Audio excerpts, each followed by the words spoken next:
Selamat malam dan selamat datang kami ucapkan kepada seluruh jemaat PT MC Keramat Pulo dan juga semua yang menyaksikan kebaktian online ini. Sebelum kita memulai perbaktian permohonan doa, kita sama-sama tunduk kepala, berdoa di dalam hati kita masing-masing.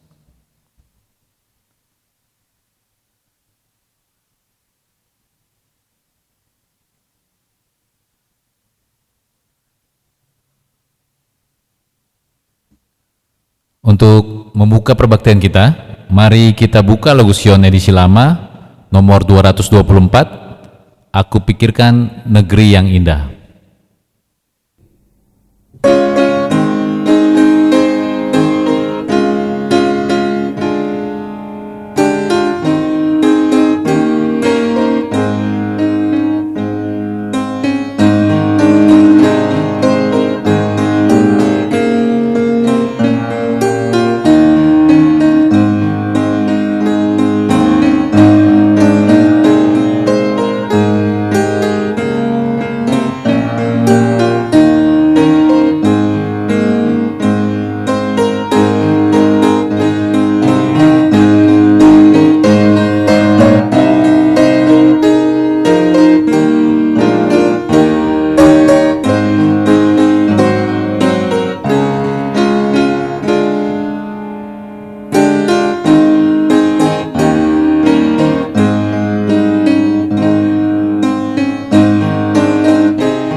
Untuk doa buka akan dibawakan oleh Bapak John Tri Siombing.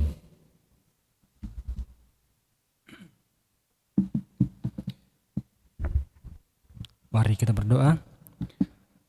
Tuhan dan Allah kami yang bertata dalam kerajaan surga, terpujilah Tuhan atas kebesaran-Mu dalam kehidupan kami. Terima kasih atas napas hidup, terima kasih atas kesehatan, dan terima kasih atas kesempatan yang Tuhan berikan pada kami pada malam hari ini. Kami dapat berbakti kepada Tuhan dengan tubuh kami yang sehat, walaupun kami berada pada saat ini di tengah-tengah wabah yang melanda dunia pada saat ini. Bapa kami di surga, pada kesempatan ini Tuhan, kami akan mendengarkan firman Tuhan yang akan disampaikan oleh hamba Tuhan Pendeta Jai. Urapi kami Tuhan dengan kuasa Roh Kudus Tuhan, agar kami dapat mengerti firman ini. Dan Tuhan tolong kami untuk dapat menghidupkannya dalam kehidupan kami. Hamba Tuhan Pendeta Jai yang akan menyampaikan firman pada malam hari ini, biarlah urapan Roh Kudus Tuhan juga akan menjadi bagian beliau, agar setiap firman yang disampaikan itu dapat berkuasa dalam kehidupan kami. Berkati kami seluruhnya Tuhan yang mendengarkan akan firman ini. Berkati kami sepanjang malam hari ini. Terima kasih Tuhan, doa ini kami persembahkan Dalam nama anak Yesus, Tuhan dan Juru Selamat kami. Amin.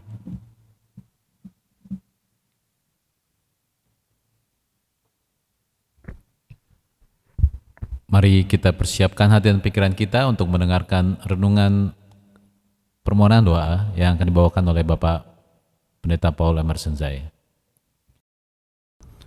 Shalom saudara-saudara, kita bersyukur pada malam hari ini oleh karena kasih-Nya kita boleh mengikuti kembali ibadah permintaan doa Rabu malam.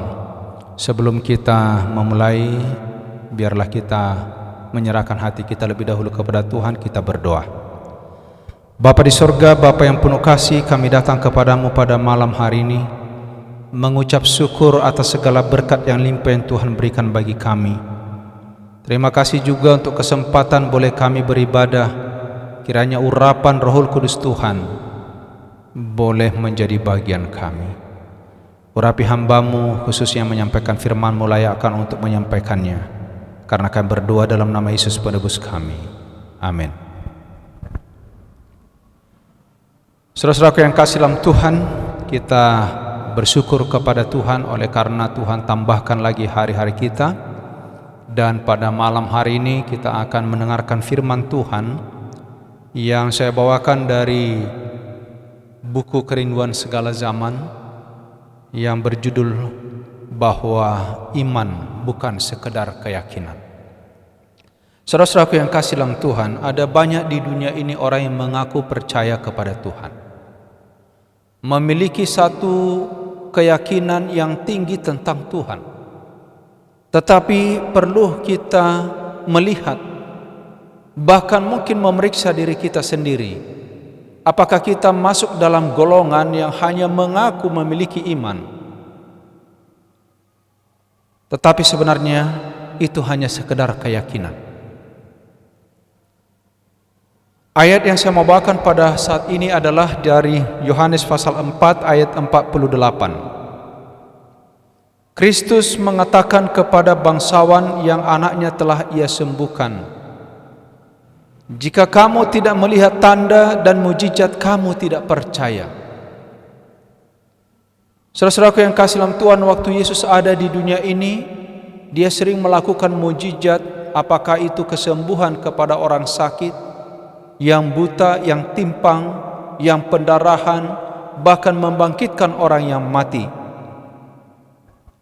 Namun ada banyak orang yang mengaku percaya kepada Allah, bukan saja percaya, tapi sudah turut mengabarkannya, tetapi sesungguhnya tidak melakukan apa yang dituntut Allah di dalam kehidupan mereka. Ada banyak orang yang mengaku percaya bahwa ada Tuhan, tetapi mereka tetap meragukan akan pemeliharaannya. Ada banyak orang yang percaya di atas dunia ini, bahkan mengajarkan bahwa Tuhan Allah itu penuh kuasa dan mujizat, tetapi meragukan kuasa itu sebelum mereka melihatnya.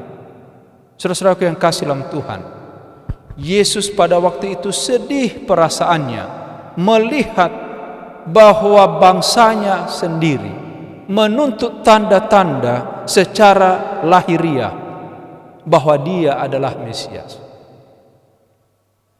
Berulang-ulang dia merasa heran atas ketidakpercayaan mereka ini.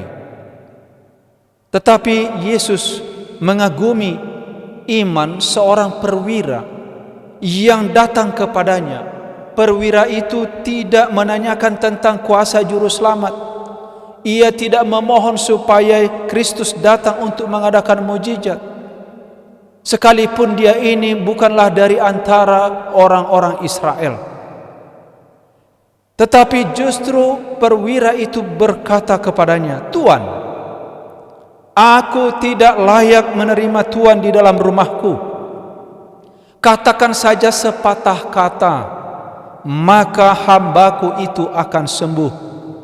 Matius 8 ayat 8. Saudaraku yang kekasih, hamba perwira ini diserang oleh penyakit lumpuh dan sudah hampir mati. Di kalangan orang Roma, hamba adalah budak. diperjualbelikan di pasar-pasar, diperlakukan dengan kejam dan bengis. Tetapi perwira ini memperlakukan hambanya itu dengan baik. Bahkan dia mengharapkan kesembuhan hambanya itu. Dan yang lebih hebat lagi, perwira ini dia percaya bahwa Yesus akan menyembuhkannya. Oh, luar biasa, saudara. Saudara-saudara, bisa kita bayangkan bila mana orang-orang yang mengaku Tuhan, percaya kepada Allah, percaya kepada Yesus Kristus, pada waktu mengalami kesulitan, mereka bukannya datang kepada Tuhan meminta pertolongan. Mereka meragukan kuasa Tuhan dalam hidup mereka. Justru perwira ini yang tidak mengenal Yesus, yang hanya mendengar beritanya, tetapi memiliki satu keyakinan yang besar. Pertanyaan, saudaraku, adakah orang yang menyebut dirinya pengikut Kristus tidak peduli, tidak mengasihi, tidak mau berkorban, bahkan meragukan kuasa dan kasih Allah? Saudaraku yang kasih, apakah iman itu? Atau itu hanya sekedar keyakinan? Atau pengakuan belaka? Ibrani pasal 11 ayat 1. Firman Tuhan katakan, iman adalah dasar dari segala sesuatu yang kita harapkan, dan bukti dari segala sesuatu yang tidak kita lihat. Jadi sebenarnya iman tidak berbicara bukti yang dilihat, tetapi satu keyakinan yang sungguh-sungguh, karena itu akan dibuktikan oleh karena percaya. Saudaraku yang kasih dalam Tuhan, perwira yang tidak pernah melihat Yesus ini, tetapi berita tentang Yesus menggerakkan hatinya. Itulah sebabnya ada tertulis bahwa iman datang oleh karena pendengaran, timbul oleh karena pendengaran. Dan ia merasa tidak layak menghadap Yesus. Ia meminta kepada tua-tua orang Yahudi untuk memohon kesembuhan hambanya. Dan di sini ada hal yang menarik, saudara. Pada waktu perwira ini datang kepada Yesus meminta pertolongan di Kapernaum, Yesus ditemui oleh tua-tua yang memberitahu kepadanya keinginan perwira ini.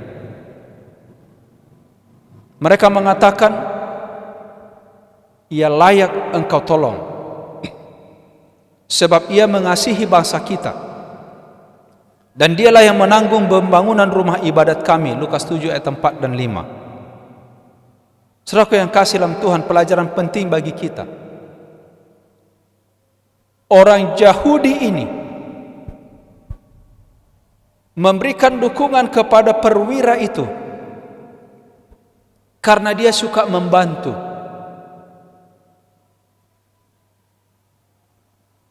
Ada udang di balik batu. Orang Yahudi sendiri sebenarnya tidak suka kepada orang Roma. Harusnya mereka jadi saksi kebenaran kepada orang Roma, tetapi sebaliknya justru orang Yahudi menolak Yesus. Saudara-saudara yang kasih dalam Tuhan, perwira orang Roma ini datang karena iman, bukan karena sesuatu.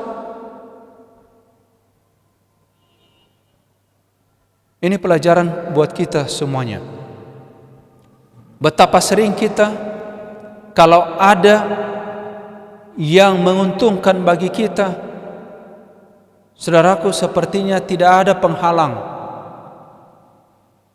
tidak ada persyaratan, peraturan pun bisa dilanggar. Tetapi kalau kita sudah tidak suka, apakah itu baik, apakah itu benar, kita gak peduli, saudara. Inilah sifat orang Yahudi. Berbeda dengan perwira ini, sekalipun dia tidak pernah melihat juru selamat itu, tapi dia mendengarkan berita itu.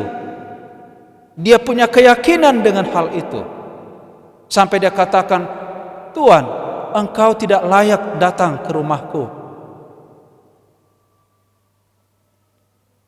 Artinya bukan Yesus yang tidak layak, tapi dia tidak layak didatangi. Oleh karena dia itu orang berdosa, bukan siapa-siapa. Dia tahu diri, saudara.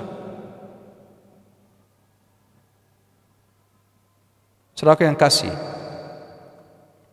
justru inilah dikatakan perwira itu, sebagaimana aku mewakili kuasa Roma dan prajurit-prajuritku mengetahui kuasaku yang lebih tinggi, demikianlah engkau, hai Yesus, mewakili kuasa Allah yang tiada batasnya dan segala sesuatu yang dijadikannya menurut firman-Mu.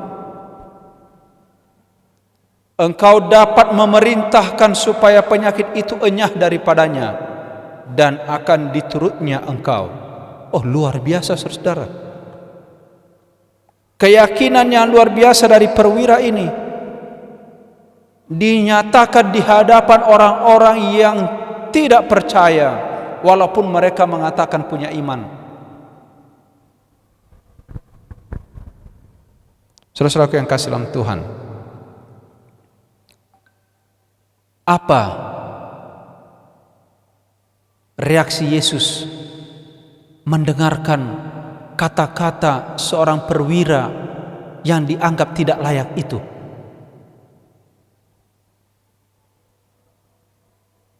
Lukas 7 ayat 9. Setelah Yesus mendengar hal itu, heranlah ia dan berkata kepada mereka yang mengikutnya, "Aku berkata kepadamu, sesungguhnya iman sebesar ini tidak pernah aku jumpai pada seorang pun di antara orang Israel." Lihat saudaraku yang kasih, bahkan Yesus sendiri menyatakan orang Israel tidak pernah memiliki iman seperti orang ini. Matius 8 ayat 13. Dan kepada perwira itu Yesus berkata, "Pulanglah, jadilah kepadamu seperti yang engkau percaya." Maka pada saat itu juga sembuhlah hambanya. Saudara-saudaraku yang kasih dalam Tuhan, pada waktu imanmu bekerja sungguh-sungguh, disitulah jawaban doa. Seringkali kita mendengar, "Pak Pendeta, saya sudah berdoa banyak, sudah lelah saya. Sepertinya Tuhan itu begitu jauh." Saudara-saudaraku yang kasih dalam Tuhan, Allah tidak pernah menutup telinganya untuk menjawab doa. Mungkin doa itu hari ini belum. Tidak ada doa yang tidak dicatat, kecuali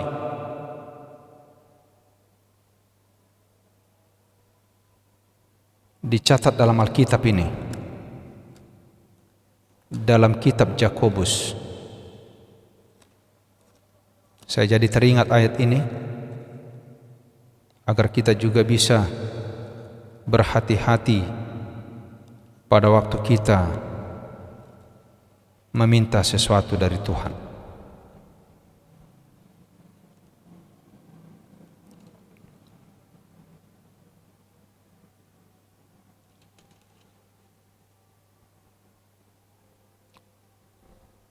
Saudara-saudaraku yang kasih dalam doa, dalam Tuhan, inilah doa yang dimaksud yang saya mau sampaikan. Yakobus 4 ayat 3. Atau kamu berdoa juga, tapi kamu tidak menerima apa-apa karena kamu salah berdoa. Sebab yang kamu minta itu hendak kamu habiskan untuk memuaskan hawa nafsumu.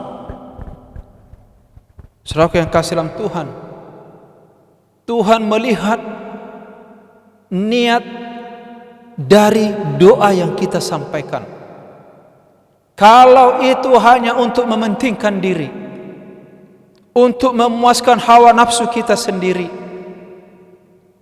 Tuhan katakan, doamu itu salah. Itulah sebabnya tidak dijawab oleh Tuhan. Pekabaran penting pada saat ini kepada kita. Setiap orang yang berdosa dapat datang kepada Kristus.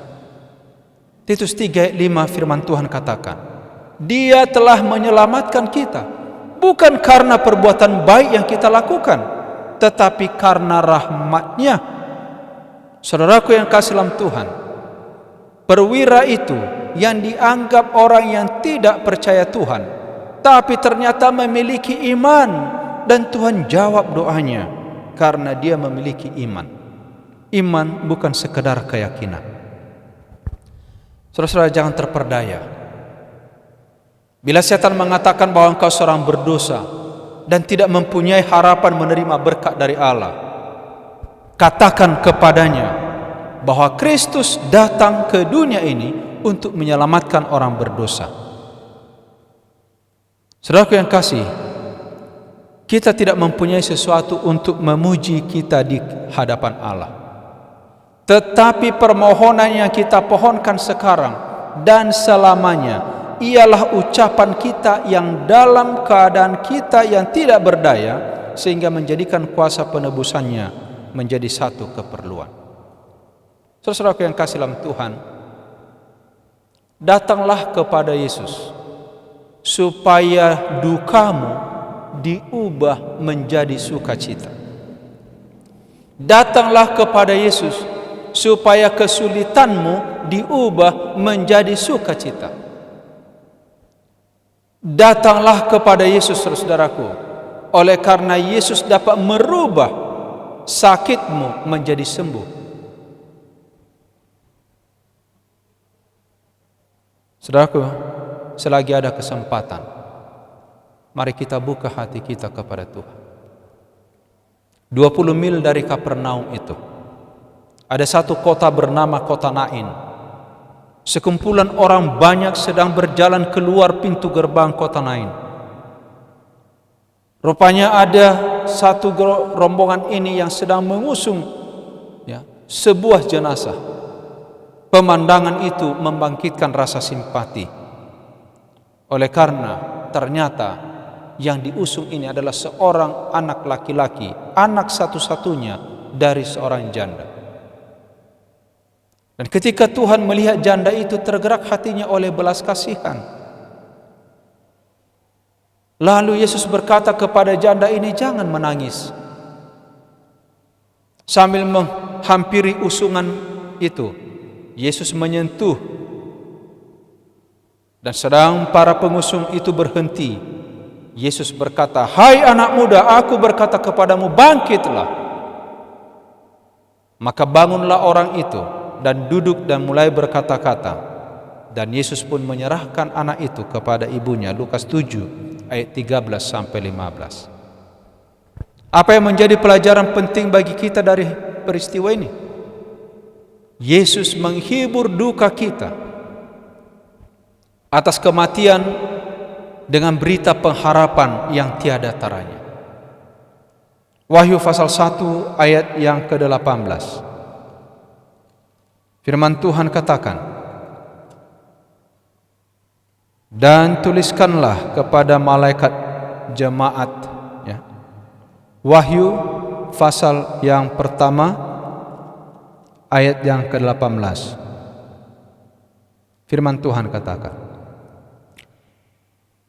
aku telah mati, namun lihatlah, aku hidup sampai selama-lamanya, dan aku memegang segala kunci maut dan kerajaan maut. Saudaraku yang kasih, Yesus telah mati dan telah bangkit dan naik ke sorga. Dan dia berkata, aku memegang segala kunci maut dan kerajaan maut. Setan tidak dapat menahan orang mati di dalam genggamannya, oleh karena Yesus sudah bangkit. Setan tidak dapat menahan di dalam kematian rohani satu jiwa, yang di dalam iman menerima kuasa dari firman Tuhan. Saudara-saudaraku, sebenarnya kita patut berbahagia. Kita patut bersyukur oleh karena kemenangan Yesus di kayu salib. Bangkit dari tengah-tengah kubur, dari antara orang mati. Dia naik ke surga. Itu adalah kemenangan yang gemilang, yang menjadi kuasa bagi saudara dan saya. Tuhan berkata kepada seorang mati di dalam dosa, bangun hai kamu yang tidur, bangkitlah dari antara orang mati. Dan perkataan itu kekal, saudara. Tuhan telah melepaskan kita dari kegelapan, memindahkan kita ke dalam kerajaan anaknya yang kekasih. Kolose 1 ayat 13. Sebab pada waktu tanda diberi, pada waktu penghulu malaikat berseru, sangkakala Allah dari sorga berbunyi, Tuhan sendiri akan turun dari sorga, dan mereka yang mati dalam Kristus akan lebih dahulu bangkit. Sesudah itu, kita yang hidup, yang masih tinggal akan diangkat bersama-sama dengan mereka dalam awan-awan menyongsong Tuhan di angkasa. Demikianlah kita akan selama-lamanya bersama-sama dengan Tuhan. Saudara-saudaraku yang kasih dalam Tuhan, malam hari ini bersama Tuhan ada pengharapan. Tuhan tidak melihat dari mana datangmu. Tuhan melihat imanmu yang bekerja. Tuhan melihat langkahmu yang datang kepadanya. Tuhan melihat hatimu yang penuh harapan datang kepadanya.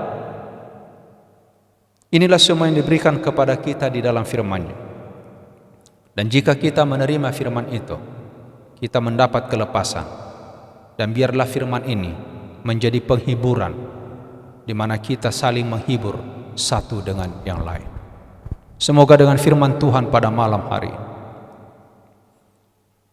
kita boleh diingatkan melalui peristiwa seorang perwira yang dianggap bukan siapa-siapa, tidak layak, namun karena imannya dia mendapatkan apa yang dia inginkan. Semoga Tuhan juga menjawab doa saudara dan saya, karena kita menyadari ketidaklayakan kita, karena kita merasakan ketidakberdayaan kita. Jangan menjadi orang yang sombong di hadapan Tuhan. Jadilah orang yang rendah hati, yang memiliki iman, bukan sekedar keyakinan. Tuhan memberkati kita. Malam ini adalah malam permintaan doa. Sebelum nanti saya menutup doa, saya akan memberikan waktu kepada kita untuk menyampaikan segala keinginan kita kepada Tuhan, kerinduan kita. Mari kita berdoa di tempat kita masing-masing dengan sungguh-sungguh.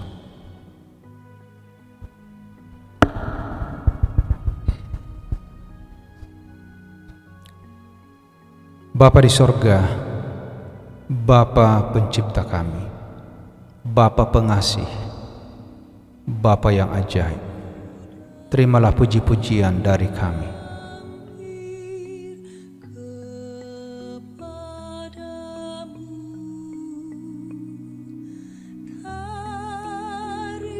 Bapa di sorga, kami menyadari kami manusia lemah ya Bapa. Kami banyak dosa kekurangan, kesilapan dalam pikiran, dalam tindak tanduk kami. Malam ini kami mau datang kepadamu memohon pengampunan. Tuhan sembengkan telinga.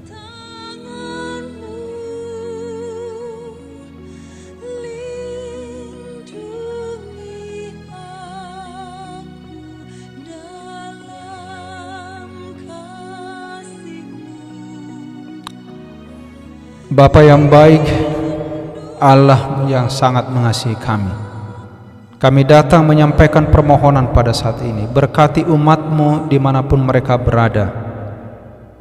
Berkati dalam rumah tangga, berkati dalam pekerjaan, berkati yang masih dalam pendidikan, berkati yang dalam pergaulan. Demikian juga mereka yang sedang membutuhkan pertolongan Tuhan, baik secara materi maupun juga dalam jasmani dan rohani. Kami berdoa untuk negara kami yang sedang dilanda akan musibah wabah corona ini, Tuhan. Campur tangan-Mu kami mohonkan. Ada banyak akibatnya, resesi, baik secara ekonomi, demikian juga dalam segi rohani dan sosial. Keterbatasan di dalam segala kehidupan sedang terjadi. Tuhan kiranya campur tangan. Kami mau berdoa untuk rencana kami dalam penginjilan juga ya Bapa, membawa jiwa kepadamu. Terangi hati kami, kuatkan kami. Biarlah kiranya kakek yang kami sudah rencanakan untuk kami lakukan, Tuhan berkati agar umat-umat-Mu yang sedang belajar firman Tuhan, bukakan hati mereka. Berikan terang yang mulia dari surga. Bila mana kami merencanakan mengadakan baptisan, Tuhan kiranya tolong campur tangan agar ini semua terlaksana, karena satu jiwa yang bertobat di hadapan Tuhan, surga bersuka cita. Saat ini ya Bapa, kami berdoa untuk mereka yang sedang sakit. Tuhan, ulurkan tangan-Mu penuh kesembuhan, sembuhkan mereka. Demikian mereka yang sedang menghadapi kesulitan, baik dalam pekerjaan, khususnya di dalam masalah ekonomi, Tuhan campur tangan. Dalam pendidikan, demikian juga Tuhan di dalam pergaulan, Tuhan kiranya campur tangan.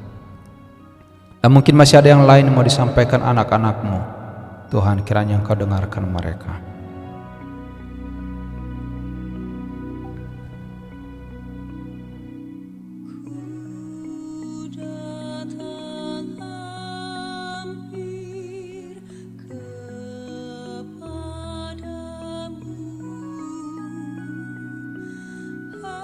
Bapa, kami berterima kasih malam hari ini. Engkau beri kami kesempatan mendengarkan firman-Mu. Biarlah kiranya iman yang kami miliki bukan sekedar iman ataupun sekedar keyakinan, tetapi itu berbuah dengan tindak tanduk, berbuah dengan kami punya kelakuan dan kehidupan kami sehari-hari, berbuah dengan pelayanan kami, agar kami boleh juga menjadi saksi, menjadi berkat bagi orang-orang lain. Biarlah kiranya firman-Mu ini tertanam di hati kami, agar kami dari hari ke hari semakin percaya bahwa hanya di dalam Yesus Kristus ada kehidupan, kematian sudah tidak ada lagi. Di dalam Yesus semua boleh diubahkan, oleh karena segala kepahitan menjadi sukacita. Biarlah kiranya iman kami tetap tertuju kepadanya. Dan saat ini bila mana anak-anak-Mu ingin mengucap syukur kepadamu, terimalah ucapan syukur mereka ya Bapa.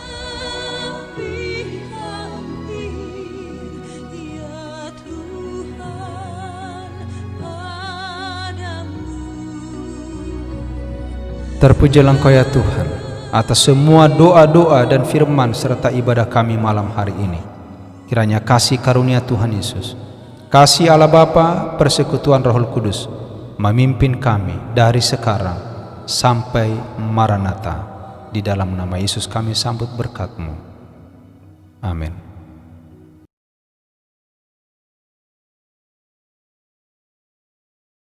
Untuk menyambut khotbah yang telah dibawakan, mari kita buka lagu Sion kita nomor 189, Taman Tempat Berdoa.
Kita tunduk kepala, kita berdoa.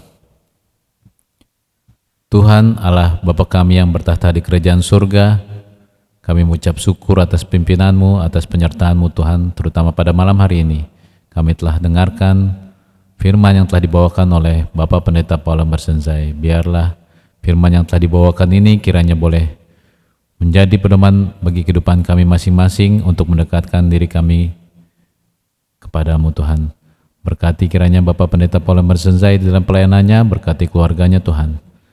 Ampuni kiranya dosa dan pelanggaran kami, karena kami persembahkan ini melalui anak-Mu Yesus Kristus, Juru Selamat dan penebus dosa kami. Amin. Perbaktian kita telah selesai. Sampai ketemu di kebaktian Rabu malam minggu depan. Dan kami ingatkan untuk Jemaat PTMC Keramat Pulo yang ingin memberikan persembahan dapat melakukan transfer di dalam rekening yang tertera di bawah ini. Terima kasih, Tuhan memberkati.